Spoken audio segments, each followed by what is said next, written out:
I'm Maryanne Grebenstein. I'm a calligrapher and owner of the Abbey studio in Marblehead, Massachusetts. Today we're going to talk about Copperplate script and the pens that we use to create Copperplate script. We use a pointed pen as opposed to a broad-edged pen. This pen has a little hole in it. You can see the nib has a little hole. You can see my finger through it. That little hole is a reservoir. It holds a reserve of ink. Even though this is a pointed pen, the point actually splits in two. It's designed to function that way so that when you are writing and making a downward stroke, you can press harder and make a thicker stroke. And when you're making an upward stroke, it thins out, so you get good contrast between the thicks and the thins. Because I am a right-handed writer, I want to use a pen that has this oblique arm. Copperplate script is written at a very strong slope. It's about a 55-degree slope. And in order to maintain that slope consistency, this little arm helps me position my hand in a way that I can keep that slope consistent.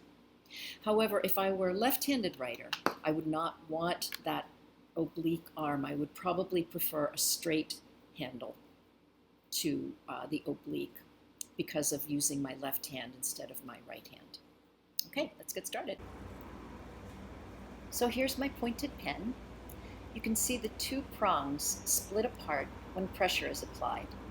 You can see the opening in the nib that acts as a reserve for the ink. I dip my nib in the inkwell. I place a hand blotter under my hand to protect my work, and I begin lettering.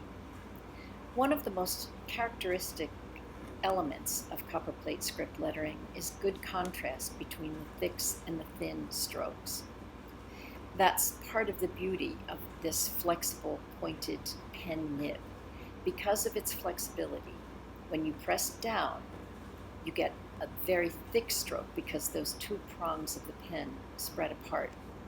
When you make an upward stroke, you basically just let the pen nib glide across the paper, using as light a touch as possible, so that you get this great contrast between the thick and thin strokes.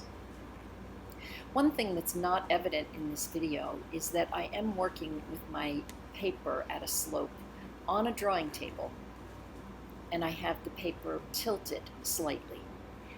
This is another little way to help me keep the strong 55-degree slope consistent in my Copperplate script lettering. So there you go. I hope you enjoyed today's video.